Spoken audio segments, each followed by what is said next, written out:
Alyosha arrives at Ivan's door with the news, quote unquote, that Smerdyakov has killed himself by hanging and left a little note. He's let the authorities know, and only the authorities know. And now Ivan is the second person to know.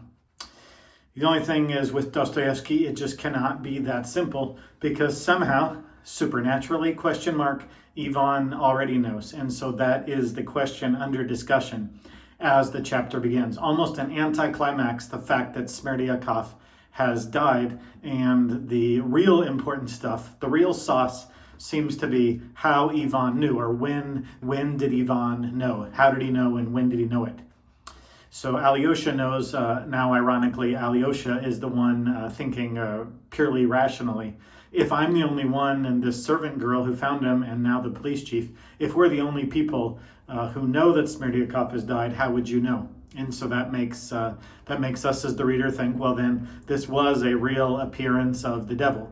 And yet the evidence points exactly the other way, because Ivan has the time all screwed up, and he remembers pacing around the room, and he remembers a wet towel in a certain place, and now it's a dry towel and it's not in that place. So the new method that the devil alluded to in the previous chapter seems to be at play here, as there's this fundamental contradiction between Ivan's rationalism and his moral sense, his conscience, and now whether the devil is real seems to be befitting that exact duplicity. On the one hand, there's incontrovertible evidence, the knowledge of Smerdykov's death, and on the other hand, there's incontrovertible evidence, the fact that the devil wasn't actually here. And so Ivan now does his best job to explain what the devil said to him, and Alyosha's listening, looking like you're a crazy person.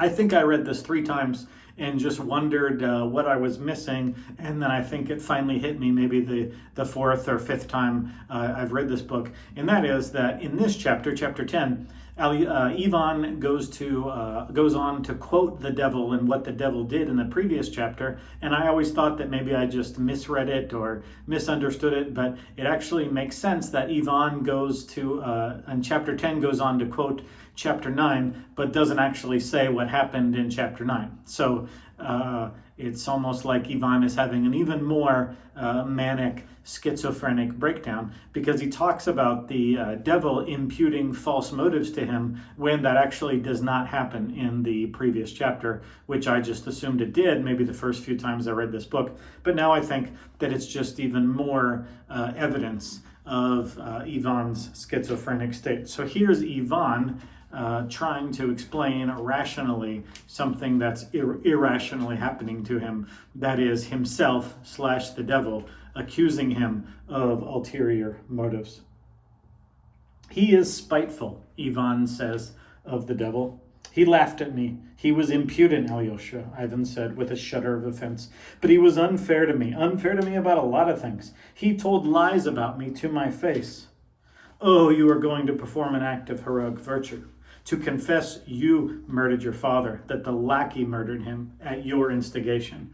Brother, Alyosha interposed, restrain yourself. It was not you who murdered him. It's not true. That's what he says, and he knows it. You are going to perform an act of heroic virtue, and you don't believe in virtue. That's what tortures you and makes you angry. That's why you are so vindictive. He said that to me, about me, and he knows what he says. So there's Ivan trying to explain to Alyosha the devil's accusation that he is, Ivan in his character is fundamentally a contradiction. He shouldn't have a conscience, but he very well does have a conscience. Then Alyosha walks away, disturbed at this turn of events. His father's dead. His half-brother has committed suicide, and Ivan is alive biologically, but he's not doing well. And yet this does not shake the faith, the hope, or the love of Alyosha. This is how he goes to bed. He fell asleep. He prayed for Mitya and Ivan. He began to understand Ivan's, quote, illness, the anguish of a proud determination, a deep conscience. God, in whom he disbelieved, and his truth were gaining mastery over his heart, which still refused to submit. Yes, the thought floated through Alyosha's head as it lay on the pillow. Yes, Since Smerdyakov is dead, no one will believe Ivan's evidence, but he will go and give it. Alyosha smiled softly. God will conquer, he thought. Either he will rise up in the light of truth, or he'll perish in hate, revenging on himself and on everyone his having served the cause he does not believe in. Alyosha added bitterly, and again he prayed for Ivan.